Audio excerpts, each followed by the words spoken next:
Հայաստանի հակակոռուպցիոն կոմիտեն Ալավերդի քաղաքում բացահայտել է ընտրակաշարք տալու բարդ սխեմա կապված Ուժեղ Հայաստան կուսակցության հետ։ Ըստ իրավապահների, կուսակցության Լոռու մարզի գրասենյակների պատասխանատուն քաղաքացիներին գումար է տվել ազգային ժողովի ընտրություններում իրենց օգտին քվեարկելու պայմանով։ Հանցավոր գործունեությունը քողարկելու նպատակով այդ գումարները ներկայացվել են որպես կուսակցության գրասենյակներում ձևակերպված աշխատավարձեր։ Իրականում այդ անձինք որևէ աշխատանք չեն կատարել, այլ պարզապես պարտավորվել են ապահովել իրենց եւ ընտանիքի անդամների քվեները։ Դեպքի հարթիվ արդեն նախաձեռնվել է քրեական վարույթ, որի շրջանակներում ձերբակալվել են մի շարք անձինք եւ իրականացվել լայնածավալ խուզարկություններ։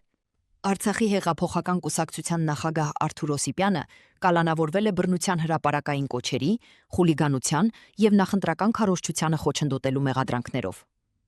Երևանի քրեական դատարանը բավարարել է քննիչի միջնորդությունը Օսիպյանին 2 ամսով կալանավորելու վերաբերյալ,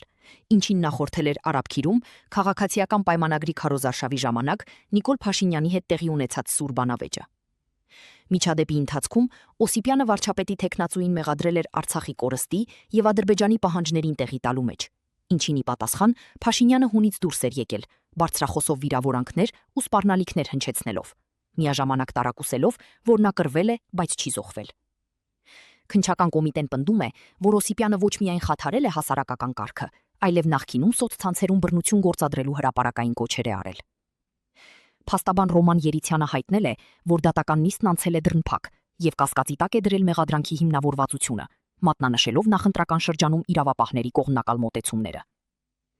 Փաստաբանը հավելել է, որ ձերբակալման պահից Օսիպյանը հացադուլի մեջ է։ Մայր Հայաստան կուսակցության առաջնորդ Անդրանիկ Թևանյանը հայտարարել է Նիկոլ Փաշինյանի դեմ զրպարտության եւ լիազորությունների գերազանցման հոդվածներով դատական հայցեր ներկայացնելու մասին։ Սա պատասխանն է վարչապետի այն հայտարարությանը, թե Ա.Ծ. Թևանյանի դեմ հայրենիքի դավաճանության հոդվածով հաղորդում է ներկայացնելու։ Թևանյանը հակադարձել է, հենց Փաշինյանին մեղադրելով պետական դավաճանության, Արցախի կորստի եւ Տավուշում միակողմանի զիջումների համար։ Թևանյանի համոզմամբ հունիսի 7-ի ընտրությունները լինելու են վճռորոշ հանրակրվե Հայաստանի Հանրապետություն ունենալու կամ արևմտյան Ադրբեջան դառնալու միջև։